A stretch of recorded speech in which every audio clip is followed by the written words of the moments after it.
ஜனநாயகம் ரிலீஸ் பண்ணி தள்ளி வச்சுட்டாங்க டேட்டு. ரஜினி என்ன நினைக்கிறீங்க? என்ன காரணம்? ஸ்டாலின் அங்கிள் தான் காரணம் அதுக்கு. விஜய் ஜெயிப்பாருன்னு நான் உறுதியாக சொல்ல முடியாது. இந்த நாட்டோட முதலமைச்சர்ன்றது எதுக்காக இருக்கிறாரு?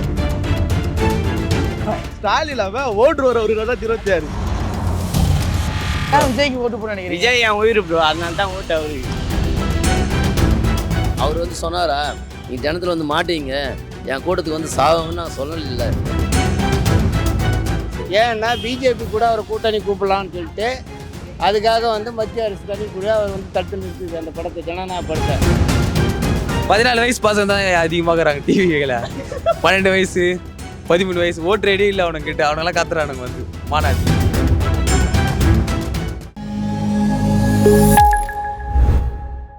வணக்கம் ப்ரோ. ஜனநாயகம் ரிலீஸ் பண்ணி தள்ளி வச்சுட்டாங்க டேட்டு. ரஜினி என்ன நினைக்கிறீங்க? என்ன காரணம்? ஸ்டாலின் அங்கிள் தான் காரணம் அதுக்கு.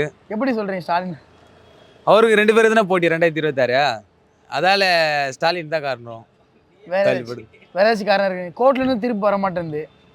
அதான் ப்ரோ, ஸ்டாலின் கிட்ட பகிச்சுக்கன்னா அதான் காரணம். அரசியல் கலண்டர் எந்த மாதிரி இருக்கு இப்போ? 2026 அரசியல் கலண்டர் எந்த மாதிரி இருக்கு?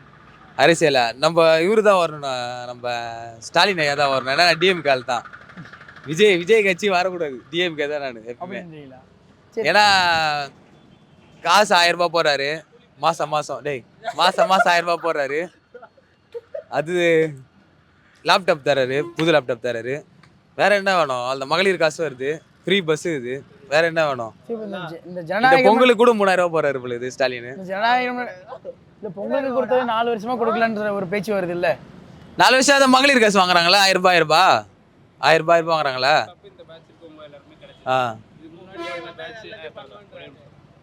இதுக்கு முன்னாடி படிச்ச பேட்ச் யாருக்குமே கிடைக்கல. இப்போ அரசியல் பக்கத்துல வர கொடுக்குற காரணம் என்ன? அதான் டிஎம்கே ஸ்டைலு. எப்போ அரசியல் வந்து அப்பதான் தருவாங்க, அப்பதான் எலெக்ஷன் வின் பண்ண முடியும். இப்போ இந்த ஜனநாயகம் டைட்டில் இருக்குல்ல, ஜனநாயகம் வந்து அரசியல் சார்ந்ததா இருக்குமா, இல்லை மக்களுக்கானதா இருக்குமா, இல்லை சினிமாவா இருக்குமா?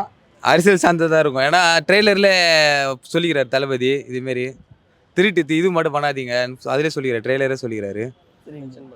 மென்ஷன் பண்ணல எதுவுமே. இந்த படம் ரிலீஸ் ஆகிறதுனால டிவிகேக்கு வந்து ஓட்டு அதிகமாக நினைக்கிறீங்களா? இந்த படம் மட்டும் இல்லை, அவர் போய் நேரடியாக பேசினால டிவிக்கு ஓட்டு அதிகமாகுது. ஏன்னா டிஎம்கேக்கு தான் வரும் ஓட்டு. இந்த வருஷம் அடிக்க முடியாது, ஆனால் விஜயால டிஎம்கேல தான் அடிக்க முடியும் இந்த வருஷம்.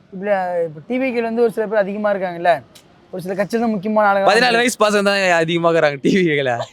12 வயசு 13 வயசு ஓட்டு ரெடி இல்லை அவனுக்கிட்ட, அவனெல்லாம் கத்துறானுங்க வந்து மாநாட்டில். க்ரௌடை பார்த்து எல்லாம் பேசுகிறாங்க, அதிகமாக ஓட்டு அதிகமாகலும். சும்மா அந்த சர்க்கார் படம் பிகில் படம் பார்த்துட்டு வந்து பேசுறானுங்க அவனுங்க. விஜய் தான் வின் ஆகிடுவாரு அப்படி பேசினுக்கிறாங்க. சினிமாவில் ஆனால் விஜய் தான், ஆனால் அரசியலில் ஸ்டாலின் தான் எப்பயுமே. டிஎம்கே தான், திராவிட முன்னேற்ற கழகம் தான் எப்பயுமே. Thank you bro. நீங்கள் ஏதாச்சும் என்ன மாதிரி என்ன சொல்லிட்டா என் தளபதி தான் ஓட்டுன்றது எல்லாருக்கும் தெரிஞ்ச கதை தான். எந்தாலும் வந்து என்னென்னா ஜனநாயகத்தில் புது மாற்றம் உருவாகணும் அப்படின்னா விஜய் வந்தால் நல்லா இருக்கும்னு என்னுடைய கருத்து. மக்களோட திருப்பம் அதான் இருக்கும் நான் நினைக்கிறேன். மக்கள் திருப்பி மகேஷ் திருப்பி தலைவர் சொல்கிற மாதிரி ஜனநாயகம் ஹெட்லைனே வந்து அந்த ஹெட்லைனே வந்துன்னா ஜனநாயகத்தோட இது என்ன, மக்களோட இது என்ன பண்ணணும், எது சொல்லணும் அப்படின்னு தான் அவர் பண்ணியிருக்கிறாரு. இதை வந்து எப்படி சொல்லணும்னா கன்ஃபார்மாக வந்து இளைய தளபதி இந்த வாட்டி வரணுன்றது எங்களோட வேண்டுதல். நான் முருகரையே வேண்டியிருக்கேன். சின்ன வயசுலேருந்து விஜய் ஃபேனு, மாவீர ரசிகன், Vijayakanth fan, next Vijay fan, Suriya ஃபேனும், எல்லாருமே நம்ம ஃபேன் தானா. அதிகபட்சம் விஜய் படம் நம்ம குழந்தைங்கலேருந்து பெரியவங்க வரைக்கும் பிடிக்கும். விக்கிரவாடியில் வந்து பார்த்தீங்கன்னா ஒரு இது நம்ம போனோம் ஃபஸ்ட்டு மீட்டிங்க்கு. அவர் பேசும்போது நல்லபடியாக ஜாலியாக பேசிட்டு அவர் பண்ணி போயிட்டார். எல்லோரும் பண்ணோம், ஓகே ஆயிடுச்சு, இன்னும் நோ ப்ராப்ளம். ஆனால் இப்போ கரூரில் வந்து இப்போ விஜய் பற்றி ஹைகோர்ட்டுக்கு வரணும், டெல்லிக்கு வரணும், இங்கே வரணும், அங்கே வரணும், அதெல்லாம் ஒன்றுமே இல்லை. யார் பண்ணுற வேலை? அவர் வந்து சொன்னாரா, நீ ஜனத்தில் வந்து மாட்டீங்க, என் கூட்டத்துக்கு வந்து சாகுங்கன்னு நான் சொல்லலை. அதனால் அவர் மேலே எந்த தப்பும் இல்லை. விஜய் வரணுன்றது என்னோட கருத்து. ஒரு சீட்டு பிடிக்கிறாங்களா 2 சீட்டு பிடிக்கலாம் முடிச்சுட்டு சொல்ல முடியாது, புரியுதுங்களா? அதனால் அவர் கொஞ்சம் ஓட்டு வங்கி இருக்குது. கல்லூரி மாணவர்கள் வெற்றி வாய்ப்பு அமையுமா? வெற்றி வாய்ப்புன்னா ஆட்சி பிடிக்கிறவர்களுக்கு அவர் வெற்றி வாங்க சூட மாட்டார். ஓரளவுக்கு கொஞ்சம் ஓட்டு வாங்குவார். சரிங்க ஐயா. ஒரு 2 எம்எல்ஏ 3 எம்எல்ஏ பிடிக்கலாம். இந்த ஜனநாயகம் படத்தினால அவருக்கு ஓட்டு எந்த மாதிரி இருக்குன்னு நினைக்கிறீங்க? ஜனநாயக படத்தினால வந்து அது வந்து மத்திய அரசு தணிக்கை குழு தான் அது படத்தை வந்து ரிலீஸ் பண்ணாமல் தடுக்கிறாங்க. ஏன்னா பிஜேபி கூட அவர் கூட்டணி கூப்பிடலான்னு சொல்லிட்டு அதுக்காக வந்து மத்திய அரசு தனி குழு அவர் வந்து தடுத்து நிறுத்துது அந்த படத்தை, ஜனநாயக படத்தை.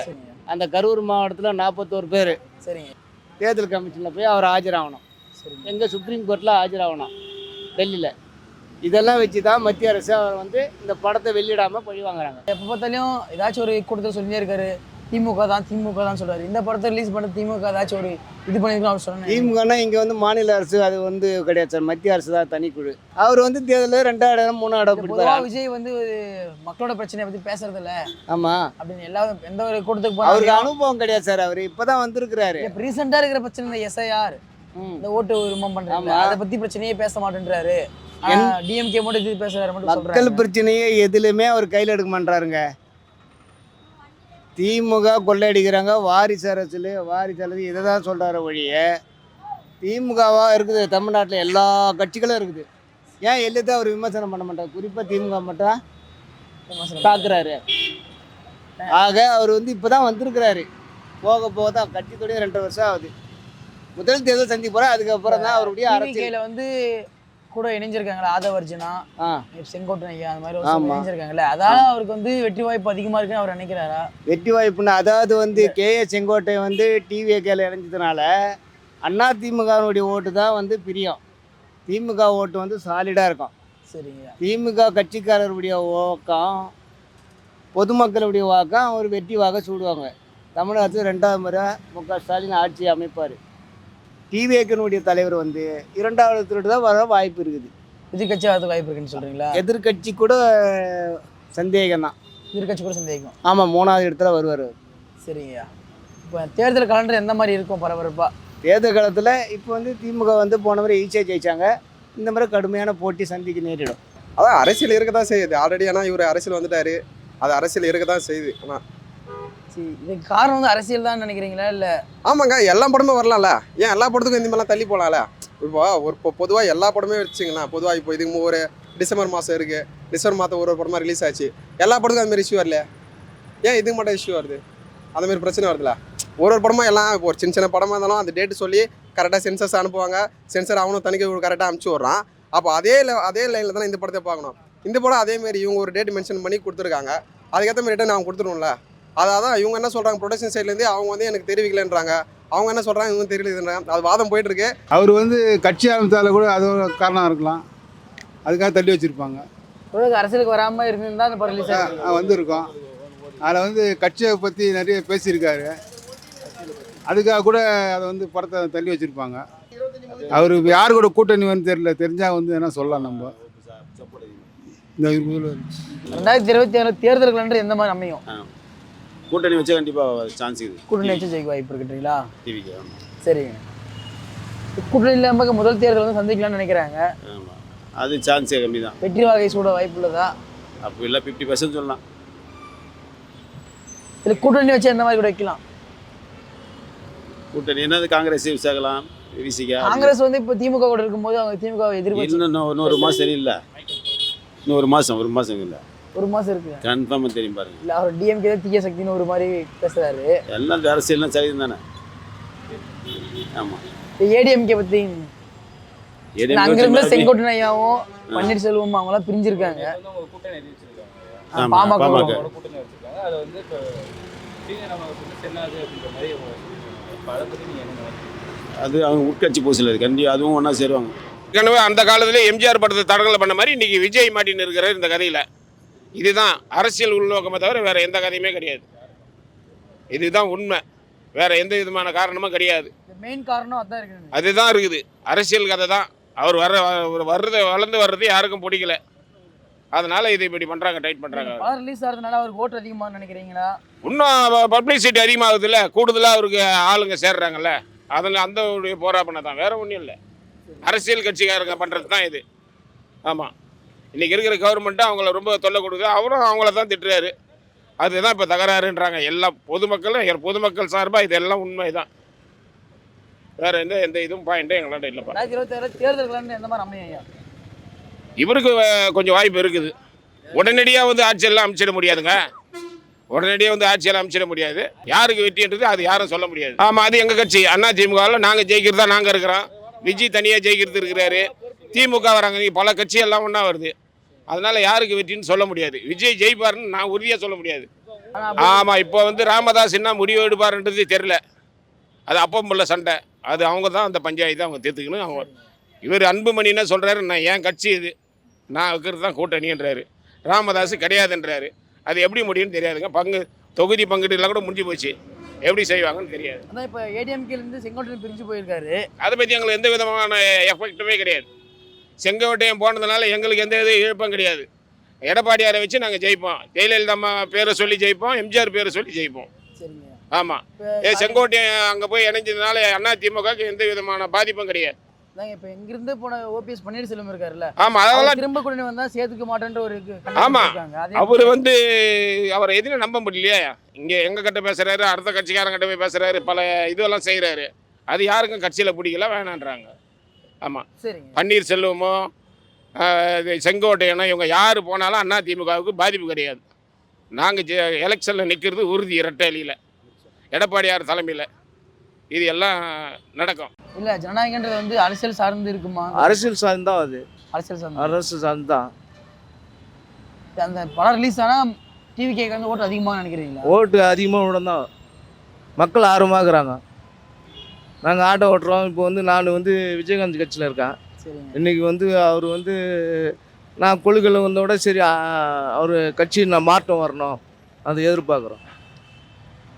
விஜய் அரசியலுக்கு வந்தால் நல்லது தான், மாற்றம் வரும். இப்போ விஜய் வந்து மக்களுக்காக இறங்கி வந்து தேர்தலில் நிற்க போகிறார் முதலமைச்சர் சீட்டுக்கு. இந்த விதத்தில் பார்த்தா ஏகப்பட்ட கட்சி எதிர்கட்சிலாம் இருக்குது. இந்த கட்சிக்காரங்களாம் சேர்ந்து ஒட்டு மொத்தமாக செஞ்ச சதி தான் இதெல்லாம். இதுதான் விஷயம். இப்போ அவர் வந்தார்னா ரொம்ப நல்லாயிருக்கும். அரசியலில் கண்டிப்பாக ஒரு மாற்றம் தேவை. ஏன்னா என்ன மாதிரி ஆட்டோ டிரைவருங்க, கார் டிரைவருங்க, ஏகப்பட்ட பேர் கூலி தொழிலாளிங்க தான் மெயினாக. இந்த நாட்டோட முதலமைச்சர்ன்றது எதுக்காக இருக்கிறாரு? கூலி தொழிலாளர்கள்லாம் சேர்ந்து தான் முதலமைச்சராக இருக்கணும். ஒரு நல்ல ஒரு இதுவாக மக்களுக்காக தான் பண்ணணும். ஆனால் என்ன பண்ணுறாரு? அவரோட குடும்பத்துக்காகவும் அவரு கூட அரசியல், அதாவது கவர்மெண்ட்டில் வேலை செய்கிற மக்களுக்காகவும் அவங்களுக்காக மட்டும்தான் இந்த ஆட்சி வேலை செய்யுது. அப்படி பார்க்கும்போது இவரை வந்து விஜயை வந்து ஒட்டு மொத்தமாக ஊற்றி வீட்டில் உட்கார வைக்கணும் அப்படின்னு நினைக்கிறாரு. ஆனால் வாய்ப்பில்லை எங்கள் தலைவர் அந்த மாதிரி பண்ணுறதுக்கு. கண்டிப்பாக நம்ம ஜனநாயகம் படம் வருதோ இல்லையோ, இந்த எலெக்ஷனில் 2026 நம்ம இளைய தளபதி விஜய் தான் வருவார். அதுக்கு மாற்றம் வேறு கருத்தே கிடையாது. காரணம் மக்கள் மொத்த பேருமே அவர் பக்கம் தான் இருப்பாங்க. ஏன்னா நல்லது செஞ்சால் யார் நல்லது செய்கிறாங்களோ அவங்க கூட தான் இருப்பாங்க. இவர் செய்வார், ஒரு நம்பிக்கை இல்லை, கண்டிப்பாக வருவார். நன்றிப்பா. ஸ்டாலின் ஓட்டு வர ஒரு 2026 தேர்தல் வந்து எந்த மாதிரி இருக்குன்னு நினைக்கிறீங்க? ஒரு சந்திப்பா இருக்கு. கன்ஃபார்ம் 2026 அண்ணா தான் ஜெயிச்சாரு. கன்ஃபார்ம். அப்படி இருந்தாலும் உங்க ஓட்டு யாருக்கு நினைக்கிறீங்க? என் ஓட்டு விஜய் தான். ஏன் விஜய்க்கு ஓட்டு போட நினைக்கிறீங்க? விஜய் என் உயிர் ப்ரோ, அதனால தான் ஓட்டு அவருக்கு. இப்போ விஜய் வந்து 2026 ஜெயிப்பார் நினைக்கிறீங்களா? விஜய் தான் ப்ரோ ஜெயிப்பாரு. அங்க பாருங்க, கூட்டணி கட்சி எதுவும் வைக்கல இல்ல. கூட்டணி எதுவும் வைக்கல. கூட்டணி எவ்வளவு கட்சிக்குது ப்ரோ, எதிர அழகுறாங்களா நிறைய பேர். சீமானு, ஸ்டாலின் எவ்வளவு பேர் ஆப்னன்ட் வராங்க. எங்க விஜய் ப்ரோ தான் ஜெயிக்கணும், அவ்வளவுதான் ப்ரோ. ஆப்னன்ட் வேற ப்ரோ, கூட்டணி இருக்குல்ல. ஒரு கட்சி வந்து ஒழிப்புறோம்னா கூட்டணி முக்கியம்னு சொல்றாங்க. இப்போ காலகாலமா சீமான் தனித்து போட்டுட்டு ஒன்றும் ஜெயிக்காம இருக்காருன்னு ஒரு பேச்சு இருக்கு. இப்போ விஜய் வந்து கூட்டணி வச்சு தான் ஜெயிப்பாரா அப்படின்ற ஒரு கேள்வியும் இருக்கு. ஜெயிப்பார் ப்ரோ, கண்டிப்பா ஜெயிப்பார். கண்டிப்பா ஜெயிப்பார். வணக்கம் ப்ரோ. வணக்கம்ண்ணா. 2026 யார் ஜெயிப்பார் நினைக்கிறீங்க? விஜய் அண்ணா தான். இப்போ டிஎம்கே வந்து லேப்டாப் தராங்க, மாதம் 1000 ரூபாய் தராங்க, ஒரு சில பேச்சு வருது இல்லை ஆண்ட கட்சி. இப்போ விஜய் வந்து 2026 ஆளுவார் அனுப்பிங்களா, இல்லை எதிர்கட்சியாக வருவாரா, இல்லை டிஎம்கேக்கு வந்து டஃப் கொடுப்பாரு நினைக்கிறீங்களா? அவர் தான் ஜெயிப்பார்ண்ணா.